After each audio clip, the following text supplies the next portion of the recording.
Starting off in our number 10 spot, we have Ring of Vol'jin. Alright, if you're a Jimmy Fallon fan, you might remember a few years ago when he took a couple weeks break from the show, and when he came back, he clearly had a hand injury, which he explained was of course the reason for his absence. What had happened is that Jimmy experienced Ring of Vol'jin. This horrible thing is an injury that occurs when you're wearing a ring on your finger and it catches on something or somehow creates so much pressure that it severely damages the soft tissue on your finger. And what I mean by severely damages is that it can basically like almost take your finger off without really taking it off, if you know what I mean. Or it can like deglove it, where it's basically like skinned. Either way, it's absolutely terrible. And while Jimmy turned it into a great story, it's definitely not a pretty sight, and a Google search could bring about some pretty gruesome image results. In our number 9 spot today, we have pressure cooker backpacks. This one is gonna be pretty self-explanatory, but someone learned the hard way that the combination of googling the words pressure cooker bombs and then backpacks is one that no one should dare. In 2013, a Suffolk County man googled these things and the police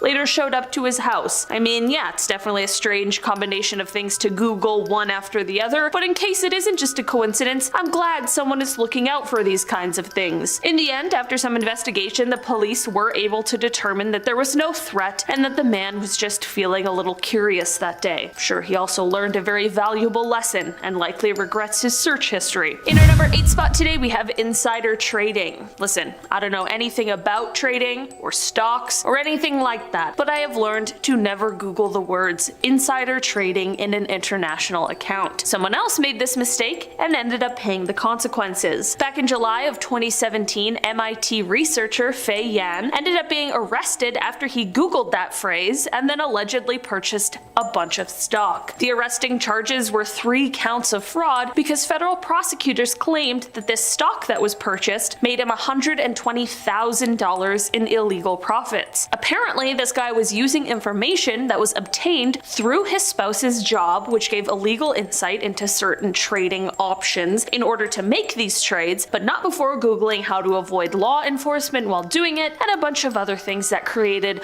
quite a clear timeline for authorities during the investigation. I guess this search is okay should you not be planning to follow through on the illegal insider trading, but it's probably best just not to Google it at all, just to be as safe as possible. You don't want the police showing up at your door like the other guy. In our number 7 spot today, we have the FDA Defect Levels Handbook. Each year, the Food and Drug Administration, the FDA, they release a report that details something that, honestly, I want to remain blissfully ignorant about. This report details what the maximum levels of different horrible things are that are legally allowed to be in the food that we all eat. What I mean by horrible things is stuff like rodent hairs, maggots, you know, stuff you really don't want in your food at all, because what in the actual world? That's horrible. For your own sanity, this is a good search to stay away from, but if you're one of the people who is just way too curious to stay away from it, just remember that I tried to warn you. I mean, personally, I don't want to know how many bugs are allowed to be in my food. I just don't think I could handle it, okay? In our number 6 spot today, we have crocodile. This is the nickname that is used to describe desomorphine, which is a morphine derivative that has some extremely strong effects. This illicit substance, unfortunately, has found its way into the lives of those battling addiction, and it has absolutely wreaked havoc, and the results of its usage are truly terrifying. Unfortunately, much of the production of this substance is illegal, which only leads to an increase in the negative impact it has on the users. The side effects of it often are due to certain toxic substances, which does what is referred to as cooking the skin. Definitely sounds completely horrible. It can also lead to large-scale tissue infection or even damage in the area where it was administered. In fact, the effects of this substance are so bad that many refer to it as the flesh-eating drug. It's safe to say this is definitely something that no one should do, and probably just don't Google it either. In our number 5 spot today, we have the grizzly tapes. Okay, you should never never Google this because these videos should never be watched, because this is something that should have never even been recorded. These tapes were the last thing left by Timothy Treadwell and his girlfriend. Timothy Treadwell was known as the Grizzly Man. He spent 13 years of his life going in and out of living with bears, which for the most part sounds like the most terrifying thing you could imagine, but for him, he wanted to show the world that you could live with bears and that they were not an animal to be feared. Well, even though he was able to spend over a decade in their presence, it's this living situation that would eventually lead to his death. Timothy was making a documentary about bears, so naturally he was spending quite a bit of time with them as he filmed. One day, while he was with a grizzly and filming for the doc alongside his girlfriend who was there to help him with the movie, the bear that they were interacting with ended up turning angry, frightened, or something happened that changed its behavior because it went on to kill both members of the couple as the camera rolled on. It's horrible. You can't see too much of what is happening, but you sure can hear it all, which is definitely bad enough. In our number 4 spot today, we have a jigger. When I hear this word, my mind goes to the bartending tool. It's like a shot measurer, okay? After I finish up my work here, I go to work at a restaurant. I see these things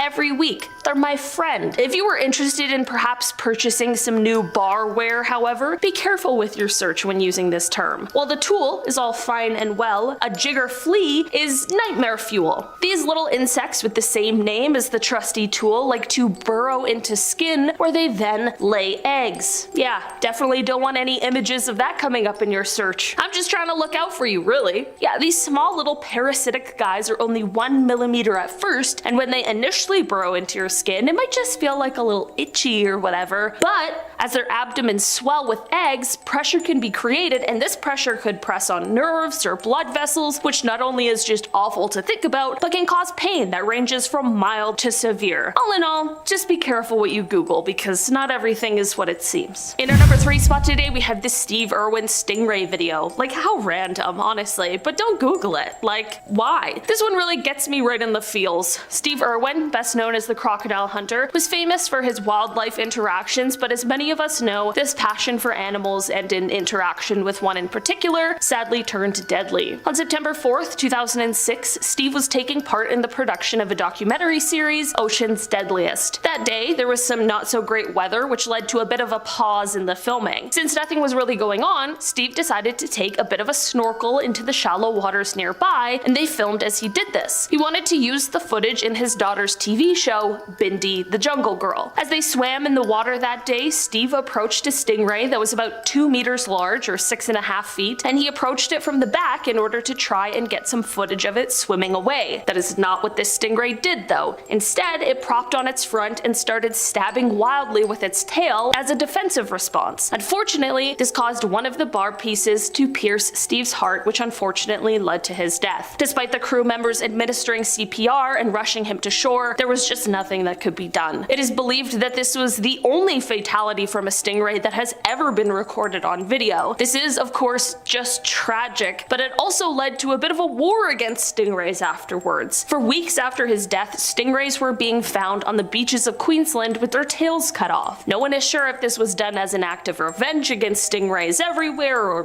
what the case was. But yeah, this is one video that don't Google. No one wants to see it. It's just terrible. It's sad. Coming in at number 8, we have the French nuclear facility. The Arriva La Hague nuclear fuel reprocessing facility in France is another place that is blurred out on Google Maps.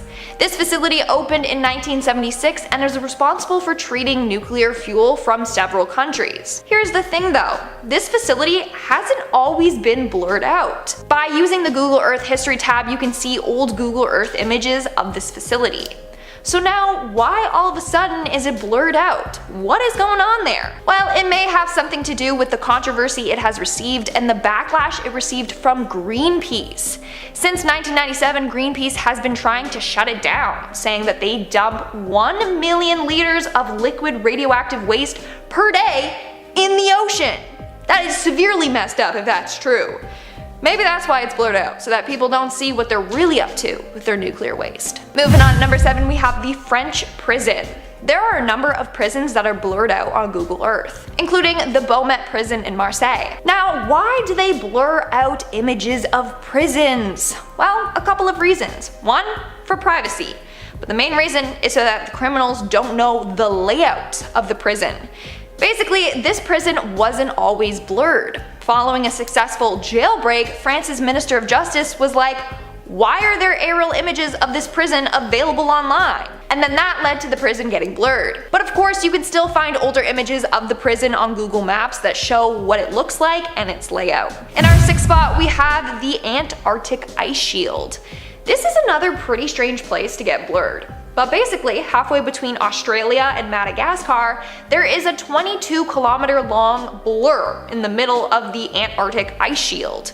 I mean, this place is one of the most isolated places on Earth. There's nothing but ice and penguins there. So why is it being blurred out? We don't know for sure, but people think that there is something hidden there that we're not allowed to see. Although it's thought to be owned by Australia, theory goes that Russia or the US have built a research facility there. The only way we'll know for sure is by visiting the place itself. So who's coming with me for this field trip? It'll be a lot of fun. Come on, just pack a snowsuit and lots of hot packs. We're now at our 5th and halfway mark with Moroa Island. Located in French Polynesia, this island was first used for nuclear testing in 1966 by France. These tests apparently took place until 1996. That's when the French president shut down the facility.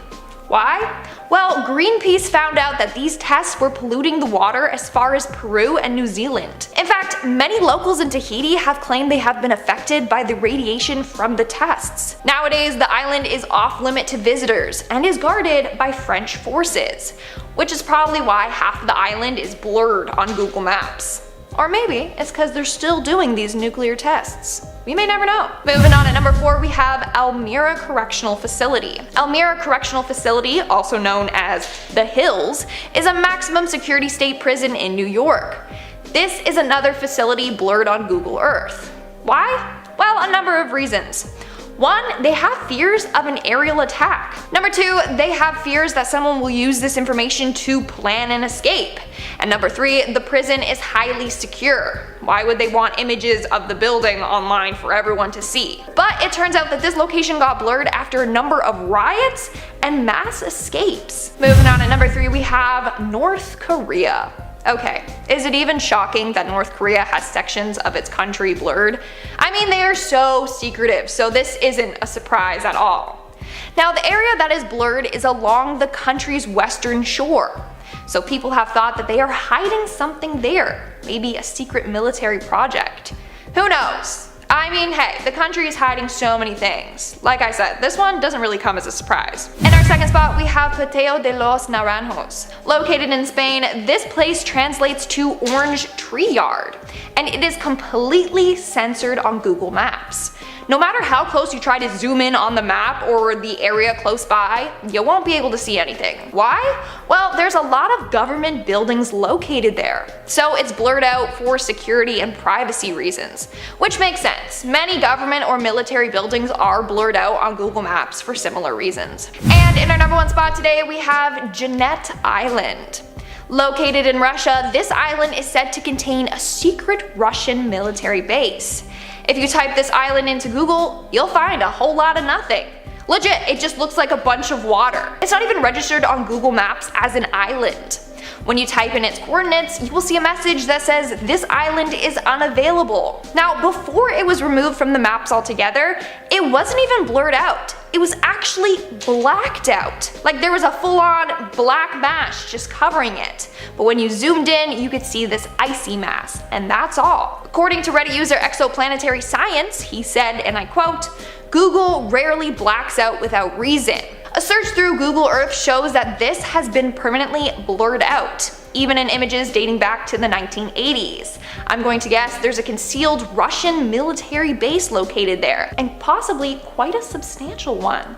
So, there you have it, folks. Secret Russian military base. Starting off in our number 10 spot, we have the pigeon people. Japan is the home to many wonderful things, and that includes the wacky, bizarre pigeon people of Google Earth. Yes, you heard me correctly. What looks absolutely terrifying on the surface is thankfully most likely just a strange prank, but basically it saw a group, all wearing pigeon heads, lined up on the sidewalk ready for the Google camera as it went by. It's definitely a strange sight to begin with, but it's made even even weirder by the turn of their heads in order to follow the camera. Honestly, really unsettling when you first look at it. I mean, pigeons are already weird creatures, so this little prank definitely has a bit of an eerie feeling to it, but the good news is that it's likely just a fun group of students from the art school that is nearby to this weird scene found on Google Maps. In our number 9 spot today, we have The Invitation. This weird Google Maps image comes to us from Memphis, Tennessee, and while I've never been, I've heard wonderful things. That is all except for this weird message that was found as someone was searching through Google Maps, and it's located on the top of the building. Someone wrote this message, and it's gotta be pretty large considering it was so easy to read even from this distance, but the message says, "Come downtown and play." I don't know what kind of Pennywise is out there writing these kinds of messages, but I know I'm not crazy and there's something almost sinister feeling about it. It is likely some sort of marketing tactic or something of that nature. I mean, at least I hope it is, but from a distance, when it looks like it could be something that was spray painted by a random person, it just seems weird, you know? I just know I probably won't be RSVPing to this invite anytime soon. Thanks, but no thanks. In our number 8 spot today, we have The Disposal. Mannequins are always creepy. I don't care. They just are. My old roommate was a hairdresser, and when she was in school, sometimes I'd go to get a glass of water in the middle of the night and be absolutely startled by the disembodied head I saw, and only after the near heart attack realize in my sleepy state that it in fact was just a mannequin head. Well, you can imagine people got a lot of the same sort of feeling when they were on Google Maps and saw this sight of all of these discarded mannequins that truly for a second looks like it's a pile of bodies sitting in the trash. How horrifying. This site was seen on Google Maps in Chile, and it definitely was freaking people out. I wonder what these mannequins were used for. I mean, there's a ton of them, so it must have been used for some sort of clothing shop or like a seamstress or something, right? Maybe it's just wishful thinking, but that's what I'm choosing to believe. In our number 7 spot today, we have Friendship. This is one Google Maps sighting that doesn't have a lot of information behind it, which definitely makes it all the more eerie. Basically, this is just an image of a group of friends standing together in the desert. Maybe a little strange, but not so weird. Right? Well, yeah, except for the weird masks they're wearing and the fact that they're all staring directly at the camera. I'm sure the story behind this one is that these friends saw the Google Maps car coming and decided to play a little prank, probably similar to the pigeon people, but I mean, no one has been able to confirm this, and who keeps a bunch of scary masks on them? I mean, I guess the mission these people set out on was likely accomplished, because here we are, talking about this creepy prank. Starting off this list, in our number 10 spot, we have The Star. While searching through images, someone stumbled upon an isolated corner of Kazakhstan, and here they found a large pentagram etched into the ground, which of course may have set off some alarm bells. The 5-point star is surrounded by a circle and is very clearly visible, and of course once the image began circling the internet, people were coming up with only the most wild theories and explanation. In the end, it turned out to be the exact opposite of something sinister. It's actually the outline of a park that was made into the shape of a star. The star is so clearly marked because of the roadways, and where there's no road, there's a lot of trees, which makes the symbol stand out even more. It's like the best possible outcome for this one, honestly. A beautiful tree-lined park in the shape of a star. How lovely. In our number 9 spot today, we have The Bunker. If you were to take a nice little scroll through the deserts of New Mexico, at some point you'd see something etched into the ground. They appear to be 2 large diamonds that are surrounded by a pair of overlapping circles. Okay.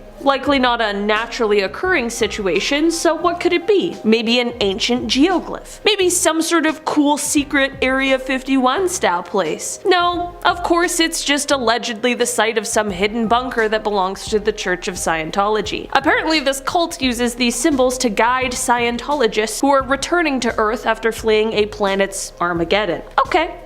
Sure. There are other examples of strange and hidden places that somehow link back to this cult, so it really has me wondering just how many properties and areas that they have and what they're up to. Maybe that explanation really is the truth behind these symbols, but what if it's not? Despite how controversial this cult is, they've managed to grow quite widespread, and they've gained some quite well-known people over the years, like Tom Cruise and John Travolta.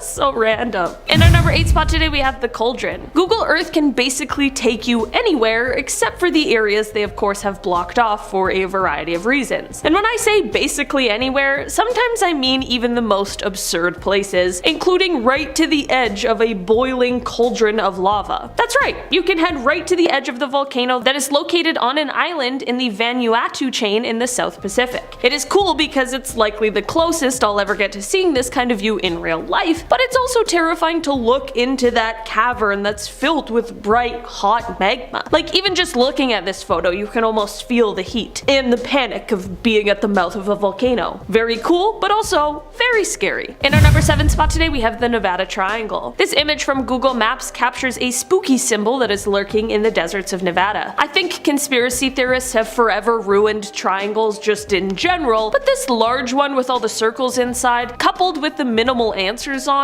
what it is, definitely makes for a bit of an eerie sight. Right now, the most popular theory as to what this could be is a bombing target. Apparently close by is an Air Force base, so that theory truly would make quite a bit of sense. It could also be some sort of abandoned airstrip perhaps, but of course with any mystery on the internet, there are more very wild theories out there. Of course there's the obligatory "it's aliens" theory, along with some sort of Illuminati idea, but it wouldn't be the internet without it. In our number 6 spot today, we have the seahorse birth. Speaking of animals giving birth in strange ways, let's talk about the reasons why you should never Google a seahorse giving birth. I can't be the only one who is highly uncomfortable by the sight, but I'm not entirely sure why I don't like it. Seahorses are pretty cool, they're pretty cute, and generally I personally don't have a problem with them. That is, until they start shooting out kids by the dozen. There aren't many birthing processes that look like it's a fun, nice time, but this one really just looks stressful. An interesting thing about seahorse reproduction is that the males of this species are actually responsible for carrying the children. Seahorse fathers incubate their developing embryos in a pouch located on their tail. Their tail basically serves as the equivalent of a female uterus seen in mammals. When birthing time rolls around, these fathers are giving birth by basically shooting these babies out of the tail,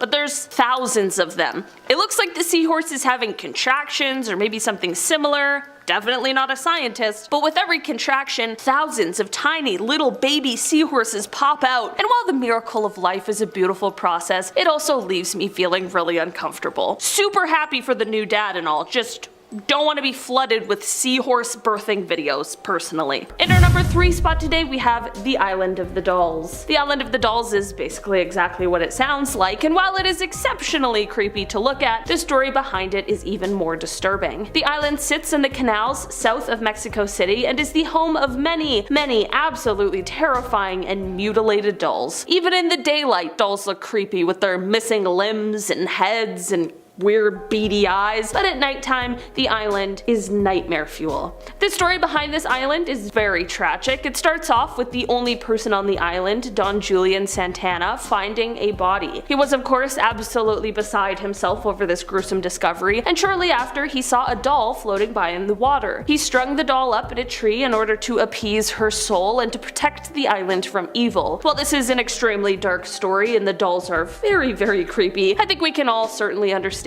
why the dolls definitely needed to stay there. In our number 2 spot today, we have thrush. If you were searching this term looking for a plump, soft plumaged, small to medium sized bird, you might want to be a little more specific. This is because just the general term might have Google confusing your harmless bird interest for something else. Thrush is also the term used to describe a certain infection caused by a yeast which is called Candida. Candida lives on and in all of us, but sometimes there can be a change that causes it to multiply, and this can cause an infection and an overgrowth. Thrush is seen when the fungal growth takes over the mouth, throat, or esophagus, and while this is not something that is uncommon at all, it definitely can be a bit surprising when you expected a cute little bird and instead got images of someone's esophagus. This is one Google search that you definitely need to be clear about what you're searching for, because who knows what results might show up. In our number 1 spot today, we have your symptoms. It really is the classic tale. You start having symptoms, whether common ones or not, and you take to the search bar to input those symptoms, hoping for some kind of an answer or perhaps a home remedy, and boom, you are met with the news. Your symptoms could only mean one thing: a rare terminal illness. I swear, according to Google, that is the answer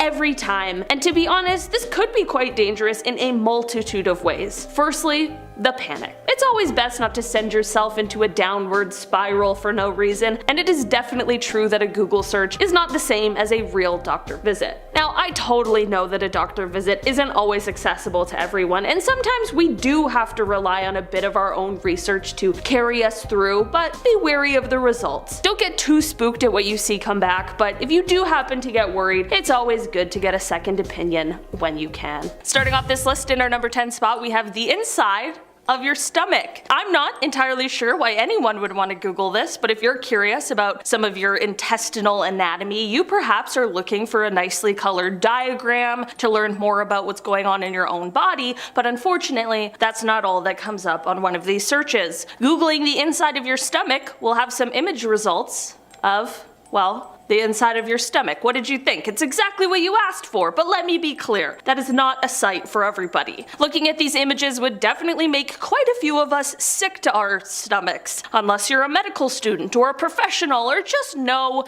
that you can handle the graphic images that might pop up on the screen. This is definitely a search that should just stay out of your history. In our number 9 spot today, we have crime scene photos. There unfortunately are many crime scene photos on the internet that are just one simple search away, but today we are talking about just one, and that is the Nikki Katsouras crash scene photos. In October of 2006, Nikki was 18 and driving her father's Porsche in Lake Forest in California when she unfortunately lost control of the vehicle and crashed. The crash is said to have been extremely gruesome, and like any crime scene, photos were taken of it. Unfortunately, these photos did end up getting leaked through emails, and from there they were posted to and spread on the internet. It has become abundantly clear that Nikki's family does not want people looking at these photos, so other than the fact that something like this is just not safe for life, I think they are making a perfectly reasonable request that definitely should be respected where possible. All this to say, I didn't and won't be Googling any of these photos. In our number 8 spot today, we have the brain-eating amoeba. Naegleria fowleri is more commonly known as the brain-eating amoeba for a pretty fair reason, and this is one of those things that once you learn about it, it can kind of send you down a rabbit hole.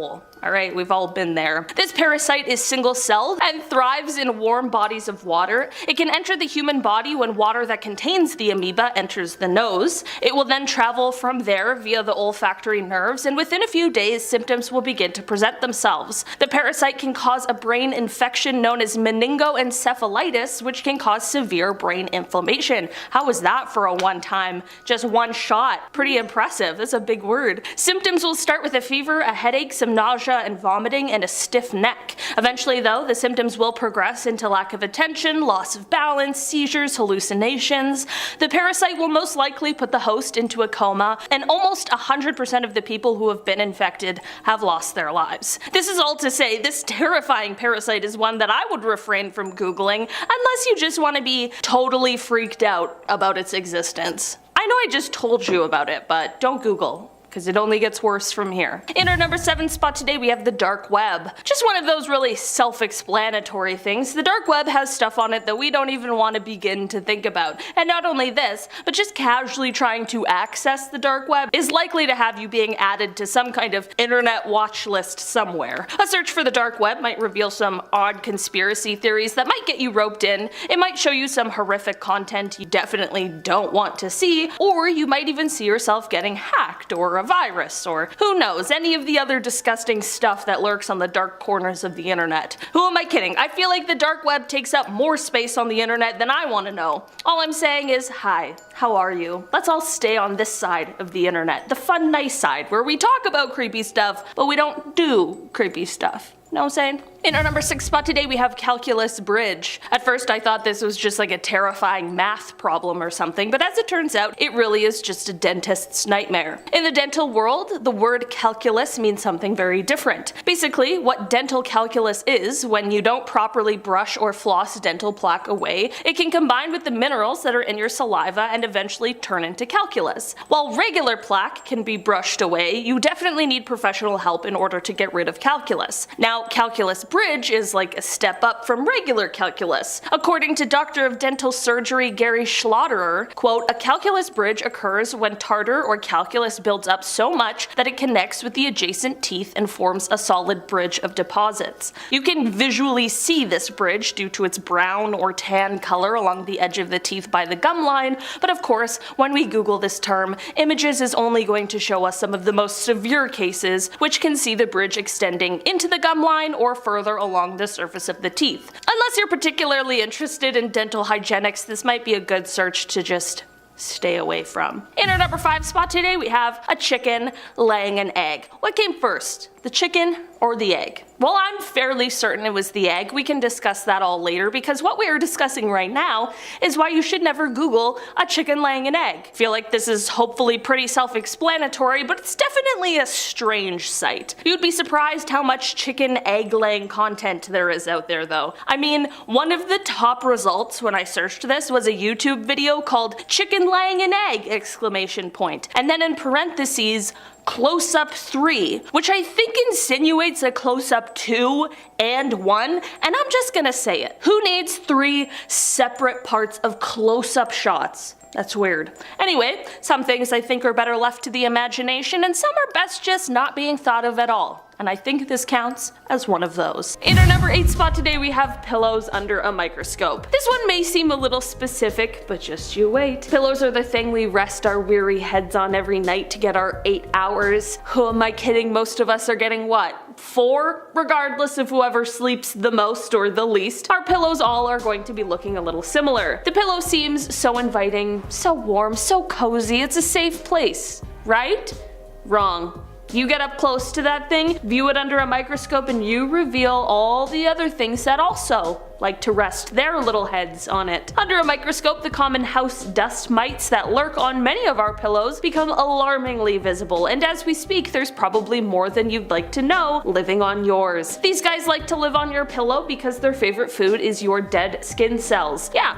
It's disgusting. I'd appreciate it if they could at least do something to alleviate nightmares, but no, they just are the nightmare. In our number 7 spot today, we have feeding time at an eel farm. One day, on Reddit, I came across a video that was titled "Feeding Time at an Eel Farm," which I mean is exactly what the video is, but man, I was not expecting it to look like this. As soon as they drop the food in, a bunch of freaky little water snakes immediately start jumping at it. But like, when I say a bunch, it's so much more than I could have ever expected. There is something about this video that really feeds into the whole fear of the ocean thing, and while this video is definitely oddly terrifying, it's also important to note the danger of these eel farms, especially for the kinds of eels that are endemic to an area, those that are endangered, or both. Eels are long-living creatures who only breed once, and they don't do it in captivity. When most of a generation of eels are caught, it proves to be a really large problem in terms of population. In our number 6 spot today, we have zombie ants. These infected creatures are so horrifying to me, they honestly are like nightmare fuel. There is a type of insect pathogenic fungus that is commonly found in tropical forest ecosystems. This fungus infects a certain kind of ant, and once infected, this ant basically turns into a zombie. Good news is, the ant doesn't suddenly go around eating others of its kind, but it is still being controlled and manipulated by this fungus. The ant will leave their nest and usual trails and head for the forest floor, which has better conditions for fungal growth. From here, the ant will then bite and attach itself to the major vein on a leaf, and basically they just stay there until they die, which is usually around 4 to 10 days. During these days, the fungus will basically start to sprout out of the ant's head so as to be prepared to infect the next unsuspecting creature, and that is what Google will show you awful images of. Maybe it's because I hate bugs so much that this one disturbs me, but I don't know. It's just really unsettling. I get like Last of Us vibes from this one. In our number 5 spot today, we have lamprey eye disease. I'll be totally honest and upfront with you. This is something that is not real and instead was a classic internet hoax, but that doesn't mean it wasn't based on a real thing, and it also doesn't mean that the very unsettling photoshopped photos of it aren't completely upsetting imagery. Basically, a lamprey is a real water-bound parasite fish that has ancient lineage here on Earth, and they also have the creepiest looking head in the world. So the people of the internet decided to create and spread news of this fake disease inspired by the real creature's weird head, and thus lamprey disease was born. And in my opinion, lamprey eye disease was the worst of all of the lamprey options. It's exactly what it sounds like, and basically a search of lamprey eye disease will reveal images of a person whose eye has been photoshopped to appear like the head of that parasite. While I can rest easy knowing I'll never experience this in real life, there are some images that just should never exist, whether photoshopped or not. In our number 4 spot today, we have the 80s Kleenex commercial. There is a legend that suggests there is actually a curse surrounding this really weird and creepy Kleenex commercial that aired in the 80s. The commercial itself is very strange, and it depicts some sort of ogre child thing being sung to by a woman who is acting really strangely, and the song she is singing is also perfectly fit for a horror movie. The ad was quickly pulled from the air as it had people calling in explaining that they were really creeped out by it, but of course the internet took hold of it beforehand. So that creepy looking child I mentioned before, well, many people believe that it resembles an Oni demon. There are of course major consequences for looking at a demon, which is exactly what this urban legend surrounds. Basically, legend goes that the crew who worked in this commercial production ended up all passing away after working on the commercial, all in really mysterious ways, which people of course believe is due to the demon on set. All in all, I think these haunting tales are enough to have me staying away from googling it any further. In our number 4 spot today, we have Ed Gein's house. Ed Gein was an absolute monster and is the basis for many horror movies today because of how horrifying his crimes were. Inside of his home, authorities found different household items that were made out of body parts, some from the victims of his crimes and some from the graves he would go and search and snatch from. There are some photos circulating the incident that are more tame, but some of them show just a drop of the horrors that lay inside of the home. For a while, for some unknown reasons, it was thought that they might use this house as a tourist attraction, but thankfully the house ended up burning down, and honestly I feel truly glad that it doesn't exist anymore. Save yourself the real life nightmare and just refrain from googling anything to do with Ed Gein, unless you want to see lamps made out of humans. In our number 3 spot today, we have historical Halloween costumes. In this day and age, when Halloween time comes around, we see all types of costumes. We see a few spooky, scary ones, but for the most part we see princesses, or fairies, or basketball players, or some sort of pop culture reference. But back in the day, Halloween was a terrifying time. And I'm not saying that because people dressed as these elaborate, scary creatures. I just mean the absolute scraps that people had to throw together to make a Halloween mask are truly scarier than any creature I could ever come up with. Googling Halloween costumes from history will bring up photos showing a nice little family as they're ready to celebrate the spookiest day of the year, but their costumes are full on terror inducing. It just gives me the Strangers vibes. It's very unsettling. In our number 2 spot today, we have the wet koala. I love little koala bears. They're cute, they're always just chillin'. I feel like most people enjoy a nice photo of a koala, alright, brighten your day a bit. But for some strange reason, when you Google wet koala, everything changes. Wet koala searches bring back results of koalas that appear to be drenched in some sort of water, but for some reason, in all of these photos, the demeanor of the koala has changed. These wet koalas are not the nice, kind, cuddly, adorable ones I thought I knew, and instead are these angry, menacing, teeth-bearing ones that I really never expected to see. Okay, as it turns out, the teeth-bearing one is actually all thanks to Photoshop, but I still stand by my original point. That Photoshop job really made me think of koalas in a different light, and the original photos they used to Photoshop still don't have the koalas looking too happy. Maybe they just aren't fans of the rain, I don't know. In our number 1 spot today, we have eyelashes. In the last part of this video series, we talked about googling your pillow under a microscope, and now we are talking about googling your eyelashes under a microscope. Our eyelashes help keep our eyes clean, and the stray ones give us wishes, and they seem like harmless, little easygoing hairs, right? Well, turns out when we go a little closer, our eyelashes are the home to a disgusting little secret. The lashes aren't really the problem, the more concerning thing is the creatures that call them home. These creatures, called demodex, are mites that live on everyone's eyelashes. They, like the pillow bugs, feed off of dead skin cells as well as the oils that collect in the follicles. Okay, are you ready for the worst part? I know, it's crazy that we aren't even past it yet, but here we go. At nighttime, while you're sleeping, these guys come out of your eyelashes and head onto other regions of your face, and this is where they breed, okay? They then return to your lash follicles to lay up to 25 eggs. Yeah, I don't know. I woke up like just a couple hours ago and I'm still trying to recover from what just happened to me. Alright? I don't like it. I don't like it. Starting off in our number 10 spot, we have guinea worm disease. This is a neglected tropical disease that is caused by a parasite, and it really is just terrible. This disease unfortunately affects poor communities, especially in remote areas of the world that do not have water that is safe to drink. Basically, what happens with this disease is a person will become infected after drinking water containing the water fleas that are infected with the larva of the guinea worm. That already sounds terrible to me, but it does get worse. The worms will then penetrate the digestive tract and stay here while they grow to size. Okay, even worse. But it keeps going. About a year later, these horrible creatures will then migrate to a spot where they want to exit, normally somewhere on a lower limb. From here, they will create a very painful blister on the skin, which will eventually burst into an excruciatingly painful open wound. From here, the real nightmare starts, because not only is the pain terrible, but it will last for several weeks. It really makes me sick thinking about it. This process can have a person totally unable to really move for around 3 to 10 weeks it takes for the worm to leave the body. This is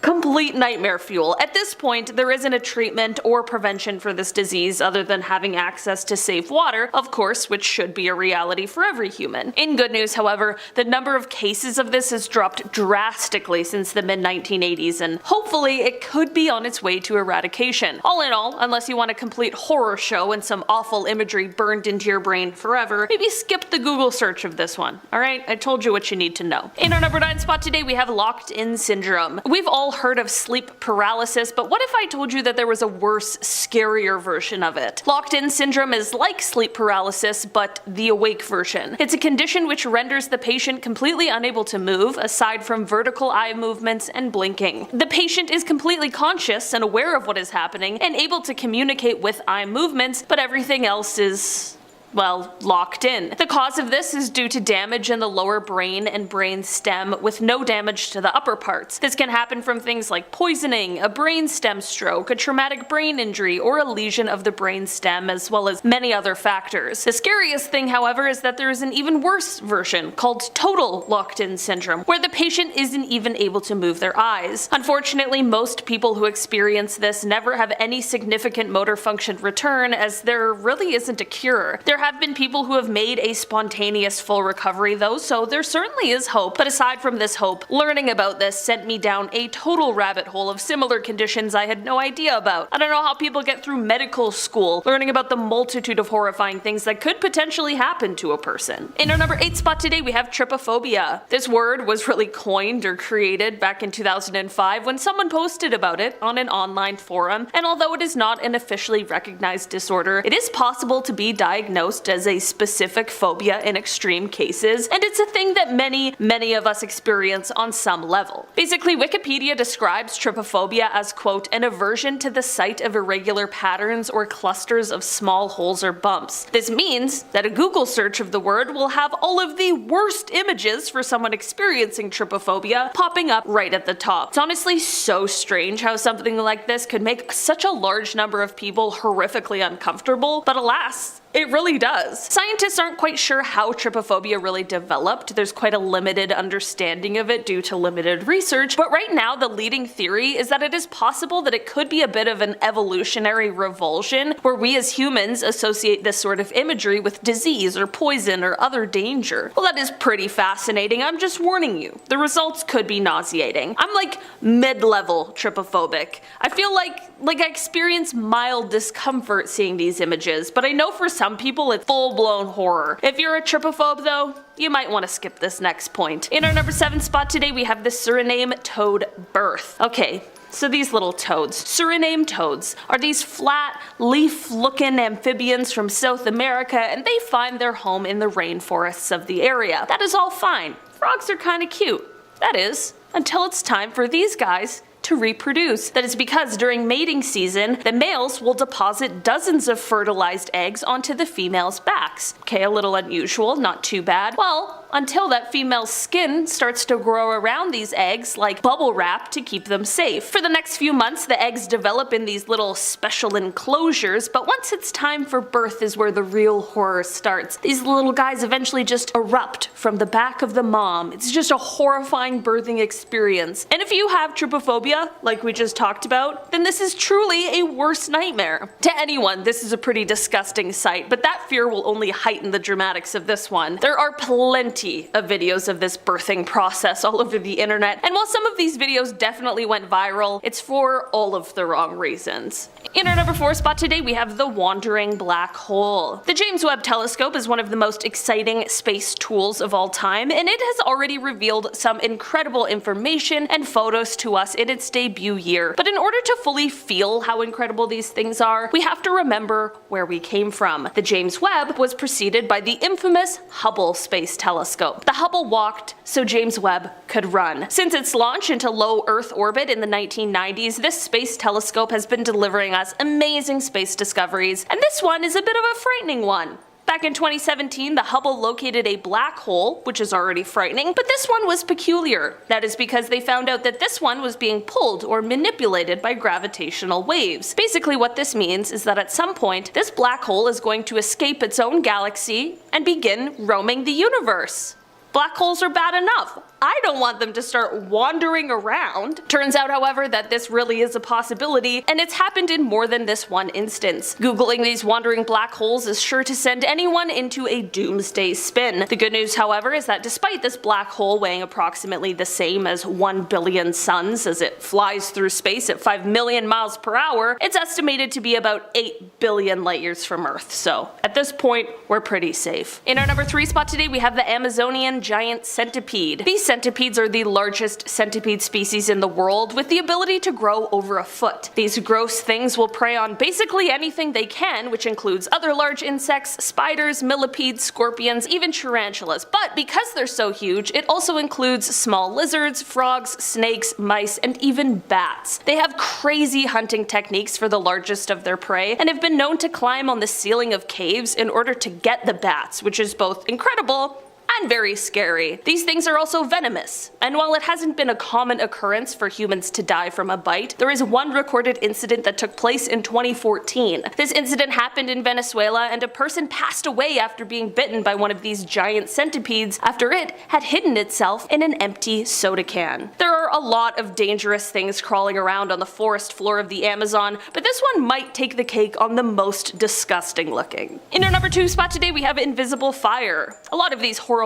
searches are horrible because of the images that the search will reveal, but for this one, the issue with it is the fact that you can't see it. Invisible fires are actually ethanol fires. These are the fires that are created by alcohol, even the kinds we drink, and motor fuel as well, which is why they can be quite an issue for race car drivers and crews. Ethanol burns blue and smokeless, but these blue flames can be virtually invisible to the naked eye. This provides an incredibly huge obstacle, obviously. We now know how dangerous and deadly fires can be, so how do we fight something that is dangerous and deadly but that we can't see? It truly is one of those things that upon learning about, I suddenly developed some sort of an irrational fear over it. And that one scene in Talladega Nights makes a lot more sense now. In our number 1 spot today, we have alien hand syndrome. If someone told me about this before I made this list, I would have thought that they were trying to play like a silly little trick on me, but this one really does exist. Alien hand syndrome is an eerie phenomenon that occurs when a person suddenly does not have control over their hand or any limb anymore. The hand will begin acting like it has a mind of its own, which truly is a terrifying thought. Sometimes people will find themselves in a situation where they're forced to keep the alien hand under control with a hand they thankfully still have control over, so as to ensure they don't harm themselves or anyone else. The most common factor regarding this syndrome is that the primary motor cortex, which controls the hand movement, is isolated from the premotor cortex influences, but it still remains intact and able to execute movements. All in all, this isn't like the deadliest one on this list, but it certainly is very, very creepy, and unless you want to be incredibly freaked out, I would potentially refrain from googling it. Starting off this list, in our number 10 spot, we have Chordodes formosensis. Sure. This is the scientific name for a kind of horsehair worm that has its sights set on the praying mantis. This little parasite, well, not little at all actually, is a type that will pass through a variety of different hosts through its life stages. They start out their life in the guts of small insects that the praying mantis would feed on. From there, once the mantis is nice and infected, these disgusting creatures begin to grow. When the worm is sufficiently mature, it takes control over the insect's body and directs them to a body of water and gets them to jump in, which allows this horrifying thing to swim out. These worms can grow up to 90 centimeters long, which is disgusting, and they are super dangerous to the mantis. That is because when it breaks free in order to go and reproduce itself, it leaves behind a half-empty mantis husk. A search of these guys will have videos and images of these guys coming up, including people dunking praying mantises into water and watching these wiggly guys escape. It honestly made me feel sick to my stomach, so I can't even imagine how the mantis feels. In our number 9 spot today we have blank room soup. If you've been on the internet for a while, chances are you've probably seen this video floating around. This entire thing really is just the stuff of nightmares. Basically, the video is set in a blank room and it features a man eating some kind of soup. The soup eater has his face censored and it sounds like he is crying while eating this soup, and this is all creepy enough, but there is another totally freaky thing in this video. Basically, there's a guy in dark clothing with a mascot head on who is rubbing this guy's back as he eats the soup. Soon, another guy wearing an identical outfit comes in and does the exact same thing. I realize this sounds very strange as I'm explaining it, but it truly is one of the weirdest things I've ever seen. For years, rumors swirled about this video, some saying it originated on the dark web, and the guy eating soup was being held against his will, and the soup was made out of his own wife. How horrible is that? While we may have a far less sinister answer as to where this video came from, it truly still is chilling to watch. In our number 8 spot today we have vent worms under a microscope. This one is so random, I'm not even sure why you would be googling it, but if I'm being honest, you're definitely better off just not doing that. Hydrothermal vents live on the ocean floor and they are the result of tectonic activity. Through this tectonic activity, as seawater seeps downward through the oceanic crust, it gets really hot and becomes very rich in chemicals. This leads to the water becoming so buoyant that it comes back out of the surface of the sea floor, and that is what is called a hydrothermal vent. The water coming out of the vent is that same super hot, super chemically rich water, and it is an extremely important part of underwater ecosystems. The water from the vent is highly acidic and hot, while the water in the depths of the ocean is slightly basic and freezing cold. There are many different smaller species who come to the vent areas because of the chemicals in the water, as well as the heat, which helps certain types of food sources grow, which they then want to consume. One of these creatures is aptly named the vent worm. These guys are super tiny and they can't really be seen with the naked eye, and we should consider ourselves lucky for that because of what they look like under a microscope. These creatures are fully nightmare inducing with creepy hook-like teeth. I'm just glad they aren't an everyday occurrence in the ocean, cause I would never go swimming again. In our number 7 spot today we have the Australian paralysis tick. Ticks are considered ectoparasites since they wreak havoc on their host from the outside of the body, while most other parasites need to be inside the body. There are of course different kinds of ticks that can transmit diseases such as Lyme disease, but in these kinds of cases the transmission of disease is not actually the tick's goal, which is why today we are talking specifically about the Australian paralysis tick. These ticks purposefully secrete a neurotoxin that causes paralysis. Alright, definitely not good, but this can be especially dangerous depending on the different areas that the tick paralyzes, because it has the ability to paralyze something like the lungs, which of course would be a very bad situation. The good news is that once the tick is removed, the effects of the toxin should wear off completely. I thought when I get the chance to go to Australia, my only worries would be the snakes and the spiders, but I guess I'll just add this tick to the list. Safe to say these creepy crawlies are just one Google search away from sending you down a rabbit hole of the disgusting. In our number 6 spot today we have Vandellia serosa. Vandellia serosa is a very tiny eel-like parasitic fish.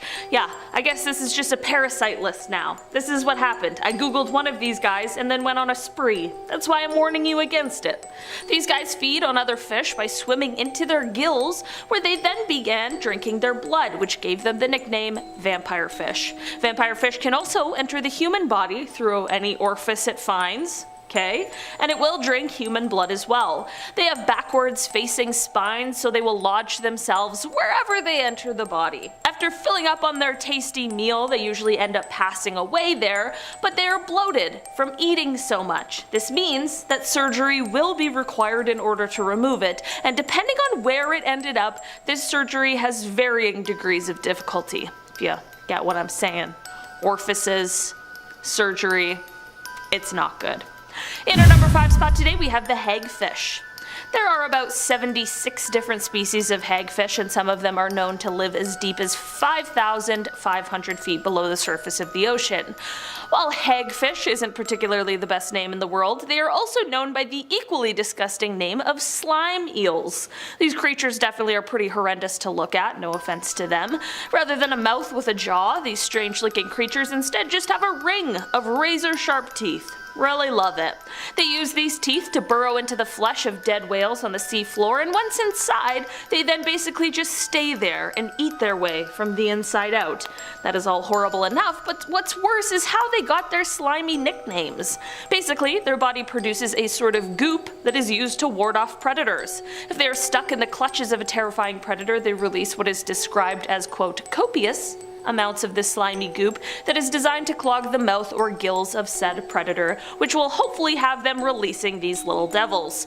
Aside from this defense mechanism, if their slime doesn't work and they find themselves still caught in the grasp of a predator, they can sort of tie themselves into a knot in order to hopefully escape the clutches. All in all, a creepy, slithery little slimy creature with a ring of razors for a mouth, it's just a thing I personally would rather not search up on the web. In our number 4 spot today, we have the wandering black hole. The Hubble Space Telescope is one of the most important scientific creations of all time. The Hubble walked so James Webb could run. Since its launch into low Earth orbit in the 1990s, this space has been delivering us amazing space discoveries, and this one is a bit of a frightening one. Back in 2017, the Hubble located a black hole, which is already frightening, but this one was peculiar. That is because they found that this one was being pulled or manipulated by gravitational waves. Basically, what this means is that at some point, this black hole is going to escape its own galaxy and begin roaming around the universe. Black holes are bad enough, I don't want them to start wandering around. The good news, however, is that despite this black hole weighing approximately the same as 1 billion suns as it flies through space at 5 million miles per hour, it's estimated to be about 8 billion light years away from Earth, so we're pretty safe at this point. But here's the thing, if we found one, it is very likely that there are many more out there. One search of this wandering black hole and you are going down a space rabbit hole of only the most terrifying things. In our number 3 spot today, we have the Rat King. I would have thought that this was just the male antagonist in the Nutcracker, but turns out it is far, far worse. Rats are pretty freaky to many people for a variety of reasons, but the image of this one is even worse than just a single standalone rat. Basically, the term Rat King refers to a large group of rats that all have their tails tied together at the end. It is indeed a rare occurrence, and the tails could be stuck together for a variety of reasons. Whether it's because the hair got entangled together, there's some sort of sticky substance holding them together, or just, you know, a regular old knot. Whatever the case is, a Google search of this term will only have images coming up, and it truly is unsettling to see. It's obviously sad because no one wants to see an animal in a tricky situation, but also, it's rats. Rats are creepy. A bunch of rats all tied together is extra creepy. The reports of these rat kings mainly come from European countries, and although the existence of this phenomena is for some reason debated due to the limited evidence of its natural occurrence, there are still plenty of terrifying image results any search will yield. In our number 2 spot today, we have a pilot's view in a storm.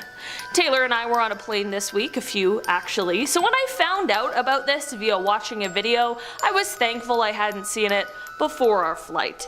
The view for a pilot has got to be pretty great for a lot of the job. Flying over beautiful places with incredible sights, that sounds amazing. And you know, pilots have only the best eyesight, so they're seeing it all super well.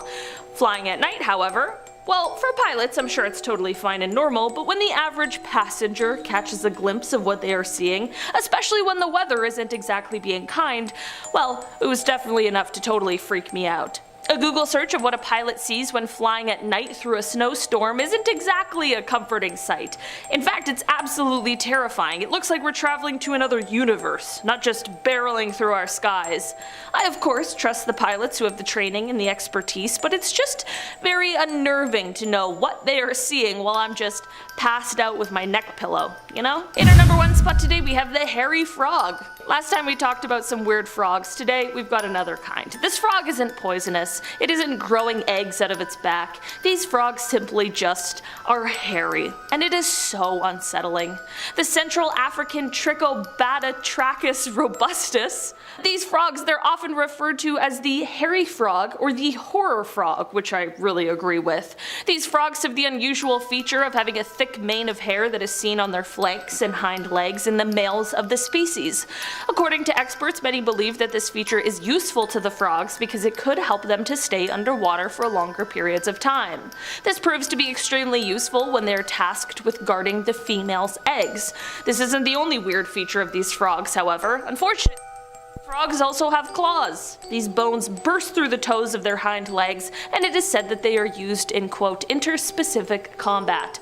This has all led to these guys receiving the nickname Wolverine frog, which I honestly think is the most apt. Maybe they'll make an appearance in Deadpool 3. In our number 6 spot today we have the fire. As the satellites and little cars go by that document the imagery used on Google Maps, they can't exactly predict or control who or what is going to be happening in the area captured. Sometimes it might capture someone who will eventually be blurred out on their front lawn. Sometimes it captures accidents, and in this case it captured an absolutely raging field fire in Arkansas. It would already be terrifying from the ground, but seeing it from this vantage point really shows how large and powerful it is. Someone on Reddit made a good point, saying that it appears as though there are people on the south side, which likely means that the fire is contained and controlled, thankfully, but that doesn't really make it any less cool or interesting to see. In our number 5 spot today we have the Valley of Dolls. Google Maps, especially the street view, is such a great way to look around a place and kind of get your bearings before you even get there. I mean, I remember almost 8 years ago now, before I moved to Toronto, I spent hours digitally walking around the streets, seeing my home, where I was gonna go to school, all that jazz. It was super exciting. But sometimes you walk around a city so unlike your own that it absolutely shocks you, and that is likely what would happen if you were to just stumble upon the town or village of Nagoro in Japan, which is known as the Valley of Dolls. A woman named Ayano Tsukimi grew up in the village and remembers a time when it was full of families and other children just like her, but during her years in secondary school, she and her family moved to Osaka. Ayano continued to grow up, she married and had her own kids, all the while her parents ended up moving back to the town. After her mother passed away, she also moved back to the village in order to help care for her father, and this is when she realized that the population of the town had dropped drastically since her time here as a child. While living here and trying to keep her garden free of crows, she made a scarecrow that resembled her father and she placed it outside. When she realized that those living in the village began to mistake the scarecrow for her father, she had an idea to commemorate those in the village who had passed away with a scarecrow, and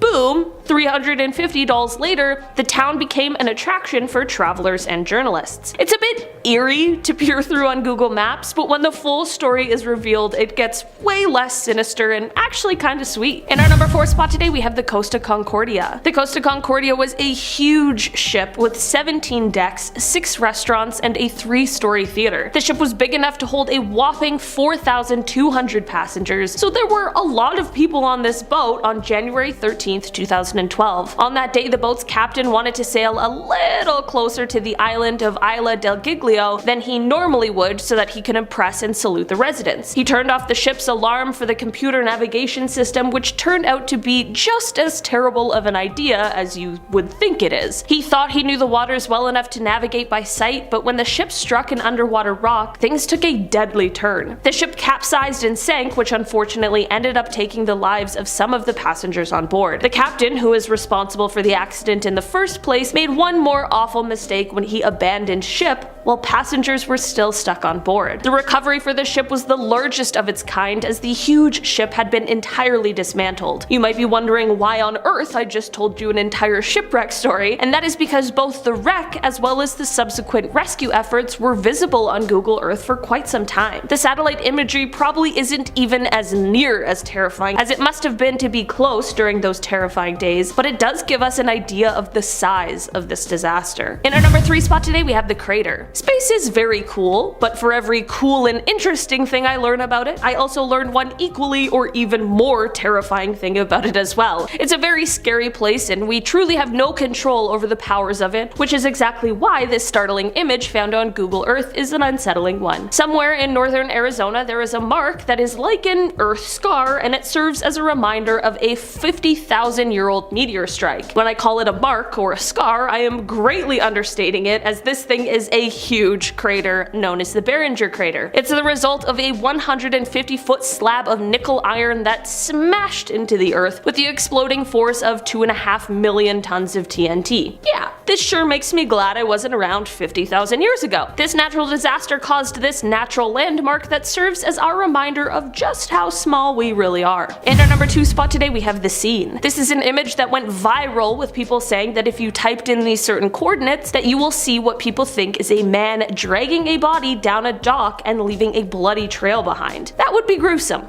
wouldn't it? When looking at the image, it does seem compelling, and that is pretty much what it looks like, although it's definitely still a little unclear. In fact, it was so compelling that Snopes actually did an article on it. The dock is located in the Netherlands, and according to their research into it, Snopes claims that the photo is just a few people walking, and they are likely accompanied by a sort of brown dog who may have just jumped into the water and then left some watermarks, thus the reasoning for the red stained wood. That is definitely a less sinister explanation, and it's the one I'm hoping is true. In our number 1 spot today, we have the pond. Davy Lee Niles was 72 years old in 2006 when he disappeared. Sadly, for almost a decade, the case went cold as no one could find him or his car or even figure out what might have happened to him. That was until someone was decorating a Christmas tree in 2015 and was high up on a lift, and they spotted something deep within a pond nearby. That something they spotted turned out to be something that had also been visible on Google Maps for years, and in the end, it was the car that belonged to Davy. And when the authorities went to recover it, they were able to find his body inside. The car wasn't visible before because at ground level it's just too murky. While the satellite image taken from Google Maps makes it quite clear that there is something there, not too many people are taking a virtual tour around this body of water. Thankfully, that person in 2015 wasn't only aware of their surroundings, but they said something when they saw something, and it was able to lead to closure for the family of Davy. Starting off this countdown, we have Amchitka Island. Located in Alaska, sections of this island are blurred out on Google Maps, and no one really knows why this is. But it may have to do with the nuclear testing that once took place there. From the 1950s to the 1970s, Amchitka Island was the site of US underground nuclear testing. Nowadays, they are running tests to see if the island has any radioactive leakage there. If there isn't, then in 2025 it could become a wildlife reserve. But again, why is half of the island blurred out? Maybe that's the section where the nuclear testing took place. But why is it still blurred? A lot of people think that the military is doing some suspicious illegal activities there, and that's why. But what do you think? Let me know in the comments below. In our 9th spot, we have 2207 Seymour Avenue. And if you guys are liking this video so far, then make sure to give it a big thumbs up. 2207 Seymour Avenue, located in Cleveland, Ohio, is a home where a horrific crime took place. From 2002 to 2004, Ariel Castro kidnapped 3 young women: Michelle Knight, Amanda Berry, and Georgina De Jesus. He kept them captive in his home until 2013, when Amanda Berry escaped with her daughter and contacted the police.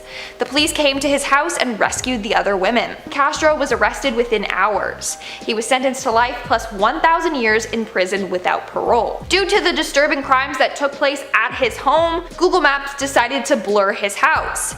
In fact, the house has been named the House of Horrors. But a couple years back, his house was demolished to help the victims move on from their traumatizing past. In our number 2 spot today, we have found in fast food. Of course, we have all heard tales of people making stuff up to try and get some kind of free food from their favorite fast food restaurants, but also there are some very real, very disturbing stories out there of stuff people have found, and it is all too searchable. If you searched things people have found in fast food, you'd be met with enough evidence to make you question every fast food meal you have ever and will ever eat in your life. People have found hardware parts, human skin, an entire rat, bugs, hair, and even a whole chicken head. I have a million questions, but I don't even want to attempt a Google search to find out the answers because I'm scared of what I might find out. Reading enough of these harrowing fast food tales is enough to ruin anyone's appetite. In our number 1 spot today, we have mouth larva. Pretty self-explanatory as to why you shouldn't Google this one, and I'm not even sure why anyone would. Maybe in an attempt to find moth larva information and there was a bit of a typo, but even then, maybe just stay away from Googling that as well. Whatever reason you might be thinking of or accidentally typing mouth larva into the search bar, it's best to refrain from because this is one search that will just gross you right out. This search will definitely yield results of humans and other animals that have larvae crawling in between their teeth. Yep, exactly what it sounds like. Mouth larva. Larvae and mouths. It's horrible, it's disgusting, and there's not only photos, but there's videos too, in case you wanted to get really weird. Just because you can Google these things does not mean you should. Starting off this list in our number 10 spot, we have botfly removal. Okay, we're starting off strong. Taylor and I used to watch this vet show a lot, and there were a lot of these on there, and let me tell you, it is not for everyone. If you're a fan of things like Dr. Pimple Popper, you might be able to stomach this one, but should that not be up your alley, this is a Google search to definitely stay away from. Botflies are these pesky little flies that like to lay their egg in a host. The host, which can be human or animal, will have to deal with a horrifying fat flesh-eating botfly maggot which will later need to be removed from your skin. It is horrible. People will go to the doctor or take their animal to the vet because they noticed a strange bump. Little do they know there is actually an entire maggot living in their skin. It's honestly disgusting. Just the thought of it gives me chills. But there is relief at the end, which is always good. It's honestly just surprising to see the damage that these creatures leave behind, but you'll thank me later if you just don't Google it. It's one image I'll never be able to erase from my mind. In our number 9 spot today, we have the Viktor Sayenko video. Viktor is just one part of a group that is responsible for a string of in Ukraine that took place in June and July of 2007. In the end, he was charged with 29 separate incidents, 21 of which were and the rest were incidents where the victims thankfully survived the horrendous attacks. Aside from just how extremely terrible this entire thing is, the case gained a certain notoriety because of the fact that there was actually a recording of one of these crimes that was leaked and found its way onto the internet. That is because the people committing these acts had intended to sell the videos of them being done, which is thought to have been the biggest motivation for the crimes. In the end, Viktor was found guilty of all of these crimes and is currently serving a life sentence, but that video still lurks out there unfortunately on the internet, and I think it definitely goes without saying that this is something that is just not safe for life. In our number 6 spot today, we have the SS Yasim wreck. The SS Yasim was a Bolivian cargo ship that sank on the evening of December 1st, 2003. For a while, no one was quite sure as to why it sank, as well as the fact that no one could find the wreck. This was honestly very strange just in general, but also especially because of the fact that the ship was quite large at 265 feet. This is exactly why it was so surprising when, a few years ago, the Google Maps team located the sunken vessel based on their satellite imaging. The ship was found on its side, perhaps in the same location it initially sank, in Wingate Reef just off of the coast of Sudan. The mystery as to why the wreck was never found was realized because of the location of it. The wreck is close to an island where an uncontacted tribe lives. Of course, for the safety of both the tribe as well as outsiders who might not be welcomed, people thankfully tend to leave the island alone, but this is exactly why the wreck wasn't found for so long. This wreck then became one of the largest visible on Google Earth until quite recently. In our number 5 spot today, we have the Gobi Desert structure. This is one discovery that I talked about recently, and it's one that had conspiracy theorists' minds absolutely swirling. About a decade ago, someone was searching through some Google Maps images when they found a mysterious array of structures and patterns that appeared to be etched into the surface of the Gobi Desert, which is located in China. The structures, as they are referred to, are kind of similar to geoglyphs, but these ones look modern and newly created, and rather than actually being carved into the ground, they're made of something. The internet of course came up with some pretty insane speculations of what these structures could be or what they might be used for, and the ideas stretched from spy satellite calibration to some sort of Illuminati affiliated product, so Who really knows at this point? In our number 4 spot today, we have the perpetrators. Okay, so this picture is definitely not really terrifying itself, but the story behind it certainly is. So basically, in 2011, a woman who lives in Oklahoma City was unfortunately the victim of a terrible crime. She was held at gunpoint by one man while another raided her home. I can't even imagine. That must have been so terrible and terrifying. So imagine her surprise one day when a friend of hers was on Google Maps in her neighborhood, and who does she see other than the 2 people who committed this crime against her? They were seen on the street camera hanging out apparently near her home. She of course called the police and turned the images over to them, and it is said that they are using them in the investigation. It is unclear if they were ever able to catch the perpetrators or not, but hopefully this image proved to be useful. In our number 3 spot today, we have the escape artist. Listen, not everything appears as it is on the surface, but this one at best is definitely fishy. Basically, it appears as if the Google Maps camera may have caught someone as they escape prison. This photo comes from Michigan, and it was taken by Google in front of the Lenawee County Jail. Basically, in the image, you see a guy walking in a white jumpsuit with black stripes, carrying a bag on his shoulder, with the jail visible in the background. When someone initially saw this on Google Maps, they of course screenshotted it and posted it to Reddit asking people if Google caught someone as they were escaping. Honestly,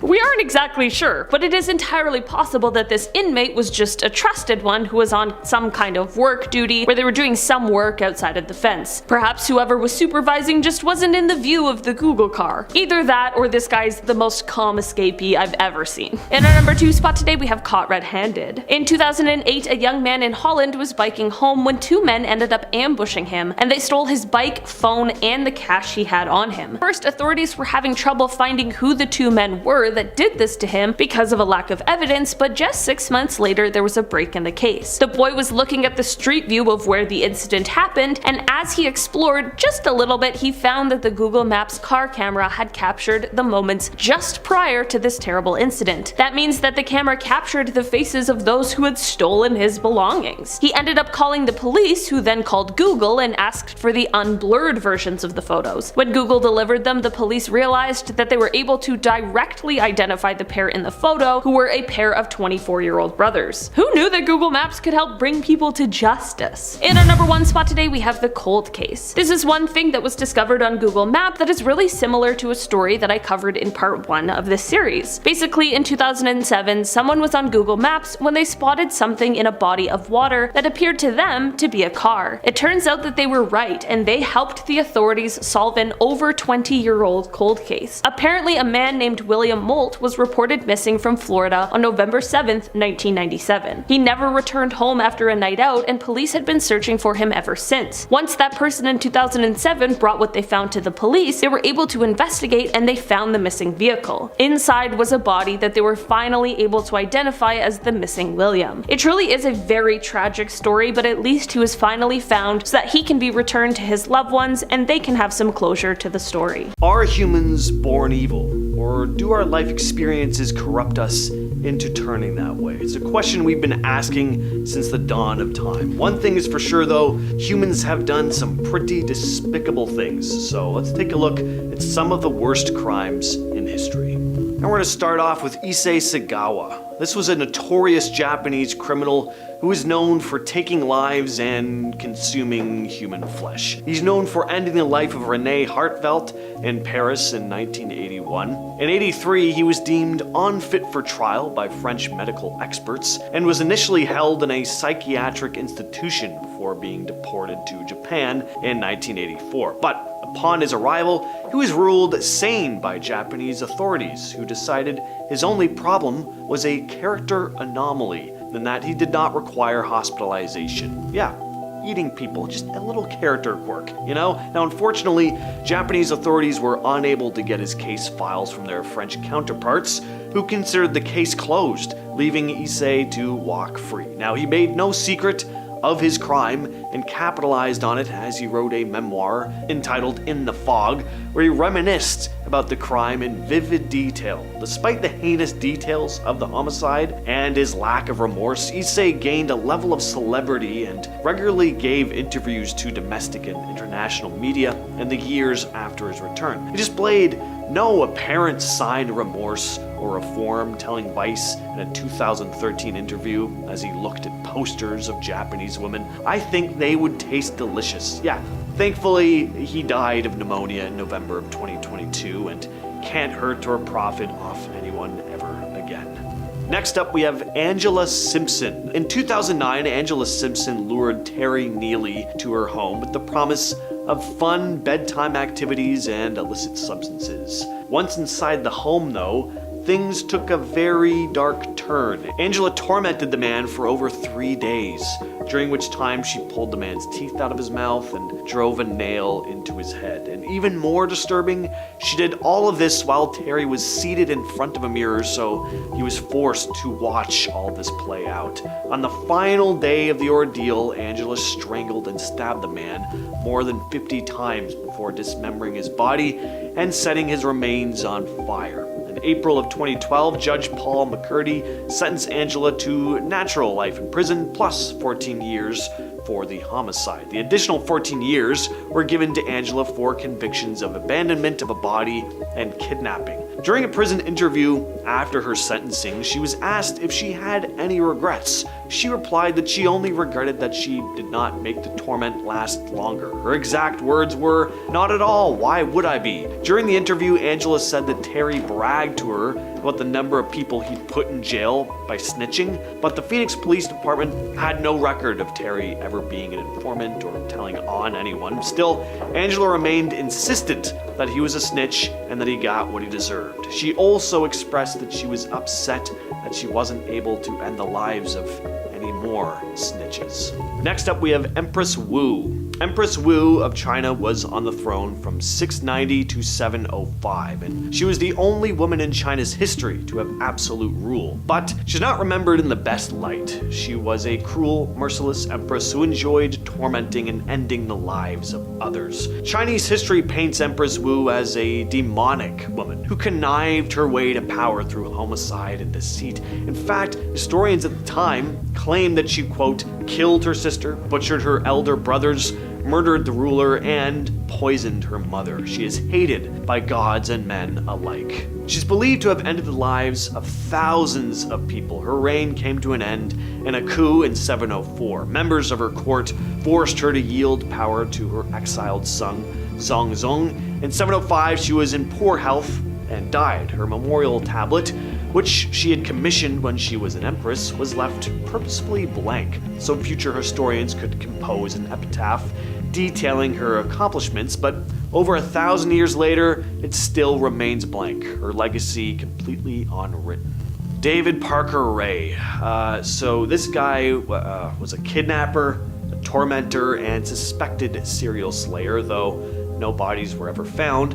David was accused by his accomplices of ending the lives of several women and was suspected by the police to have ended the lives of as many as 60 women from Arizona and New Mexico while living in Elephant Butte, New Mexico. David was then convicted of kidnapping and torment in 2001. After his arrest, the police quickly obtained a warrant to search his home and trailer. What the authorities found inside the trailer shocked and disturbed them. He called the place his toy box. It contained a gynecologist-type table in the middle with a mirror mounted to the ceiling so that his victims could see the horrors delivered on them. Littering the floor were whips, chains, pulleys, straps, clamps, leg spreader bars, surgical blades, and saws. They also found diagrams on the walls showing different methods of inflicting pain. He would even play like tapes telling these women what he was about to do to them once they were kidnapped. I've heard it, it's really disturbing. He died of a heart attack about 1 year after his convictions in 2 cases, the second of which resulted in a plea deal.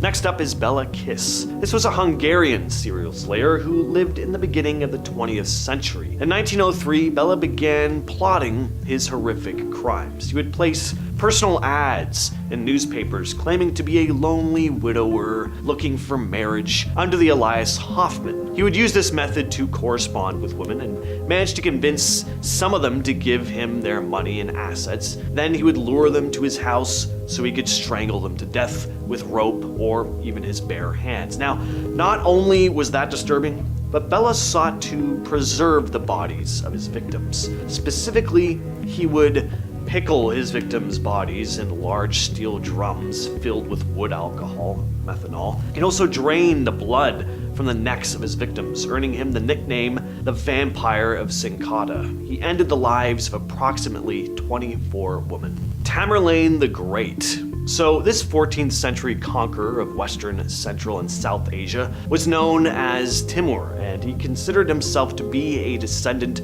of Genghis Khan. He took a lot of pride in it, which kind of tells you a lot about him. He was one of the most horrifying rulers in history, his rule being followed by cruelty and terror, which was responsible for destroying millions of people. He had various ways he would end people's lives, like forcing people to jump from cliffs and mountains, or getting up close and personal and just lobbing off their heads. He was also the one to order thousands of people to die of slow suffocation. He also enjoyed making towers out of human skulls. An estimated 15 to 20 million people died thanks to this lovely man. I'd also like to make a tower out of human skulls, just as long as I didn't, I wasn't responsible for their deaths. If I just found a bunch of skulls, I'd make a tower out of it, sure. In 1969, Donald Henry Gaskins began ending the lives of a series of hitchhikers he picked up while driving around the coastal highways of the American South. He would then torment and mutilate his victims. He claimed to have ended the lives of 80 to 90 people, and he was arrested in 1975. When a criminal associate confessed to police that he'd witnessed Donald ending the life of 2 young men, he was convicted of 8 homicides and was sentenced to death, which was later commuted to life imprisonment without parole. Now in prison, Donald committed another homicide by ending the life of another prisoner. He's the only man to have ever ended the life of an inmate on death row. Next up, we have Dennis Nilsen. So many people call this guy the British Jeffrey Dahmer. Kind of gives you an idea of what we're working with here. This has to be one of the creepiest criminal cases that I've ever heard in recent history. When I first heard about what this guy did, there was a lot of tossing and turning in bed that night. So Nilsen ended the lives of 15 gay men in London between 78 and 83. He'd keep the bodies around for a while, propping them up and posing them around like life-size dolls before hiding them in the floorboards and eventually flushing the remains down the toilet when they'd become a little too gnarly to keep around. Yeah, he'd flush them down the toilet. So not only was this guy completely deranged, but also incredibly stupid. Folks in the building started complaining about this awful smell, and human flesh was discovered in his sewage system. Dennis claimed he went into a trance, and on 7 occasions actually freed the men rather than ending their lives because he was able to snap out of it. But the majority of his victims weren't so lucky. At one point, Dennis was rapidly running out of storage space, with half a dozen bodies hidden around his apartment. He was forced to spray his rooms twice a day to try and get rid of the flies that were hatching from the decomposing bodies. When neighbors complained about the smell, he convinced them they stemmed from structural problems with the building. Dennis was convicted in 83 of 6 counts of homicide with 2 attempted homicides and was sentenced to life in prison. Still imprisoned at Full Sutton Maximum Security Prison in Yorkshire, England, without the chance of release. Emperor Domitian was the last Roman emperor of the Flavian dynasty, and he ruled the empire for 15 years following the death of his brother Titus in 81 AD. Domitian didn't really care about his citizens at all. He was a self-indulgent man with a thirst for violence. He spent much of his time committing adultery with prostitutes, and he was also addicted to watching gladiatorial fights between women and dwarfs. But Domitian is best known for his reign of terror. After taking power away from the Senate, he became increasingly paranoid about the upper classes of Rome, as he suspected them of plotting against him. Domitian oversaw the death sentences of philosophers, senators, imperial officers, and intellectuals. He even sentenced his own cousin to death at one point. How nice. Now, since he was so paranoid, he wanted his spies to show no mercy. Under the emperor's instructions, they would chop off hands and burn genitalia in order to extract as much information as possible from their prisoners. After 3 years of slaughter, Domitian died at the hands of a Praetorian guard, and the senators of Rome did their utmost to erase his name from history. And finally, we have Pedro Rodrigues Filho. Pedro Rodrigues Filho is a Brazilian serial slayer. He was arrested in 1973 and was later convicted in 2003 for ending the lives of at least 71 people and sentenced to 128 years in prison. Committing his first homicide at the age of 14, Pedro began a series of burglaries and carried out a death spree against local criminals. By the age of 18, he'd ended the lives of 10 people. While in prison, he took the life of his own father, who was also serving time for homicide. Pedro even went on to end the lives of at least 47 inmates while in prison. His continued spree led to further convictions, increasing his sentence to 400 years.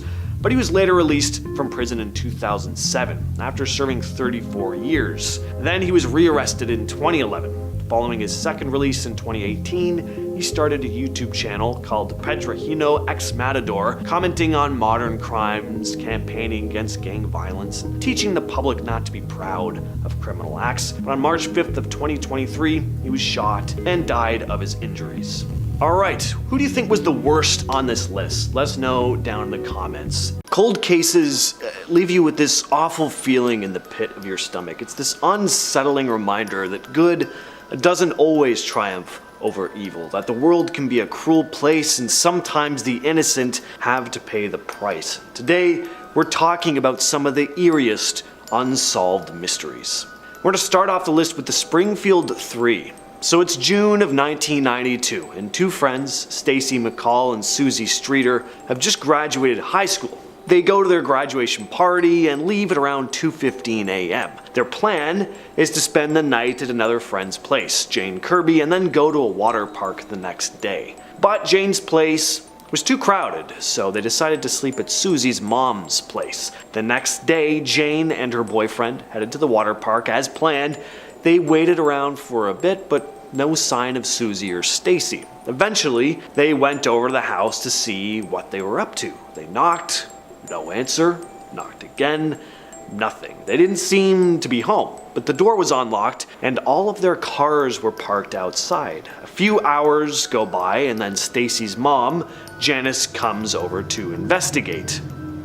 They all entered the home to discover that, there was nobody home. Even stranger than their cars still being outside, though all of their purses were still home. Even Susie and her mom Cheryl's cigarettes were still there. On top of that, there was no sign of a struggle. It was as if they just vanished into thin air. And with no leads, there wasn't much anyone could do but aimlessly search around. Until this day, the case is still a complete mystery. Next on the list is Mr. Cruel. So this case is incredibly creepy. From 1987 to 1990, there were 3 attacks made by a still unknown assailant in Melbourne, Australia. He wore a balaclava, so victims were never able to get a good look at his face. All we have to go off is this unsettling police sketch. The media soon dubbed him Mr. Cruel, and the name really fits. This guy broke into 3 family homes with the entire families present and would torment them. He'd tie the parents up and cut the phone lines before abducting the youngest of the family. You can only imagine the despicable things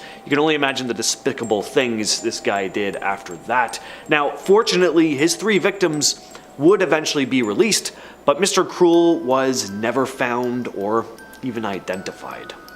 Alright, the Tylenol case. This incredibly disturbing case happened in 1992 in Chicago. Someone tampered with Tylenol bottles, lacing them with potassium cyanide. A young girl died, first after taking an extra strength Tylenol, then the next day, 3 members of a single family all died after consuming Tylenol from the same bottle. On top of that, 3 separate people also died that day after taking Tylenol. When it was discovered that the Janices had died as a result of Tylenol, laced with 3 times the fatal amount of cyanide, a press conference was held advising people not to take Tylenol for the time being. Eventually, this led to the product being pulled, like loads of product from the shelves, and it was recalled nationwide eventually. Now we have things like pull stickers on bottles because of incidents just like this. The case really falls into that category of crime I've always found deeply unsettling. Everything on this list is very disturbing, but the idea you could just walk into a drugstore and buy something off the shelf completely unaware that it's been poisoned by some unknown creep with a sick thrill of harming other people completely at random, absolutely nightmarish.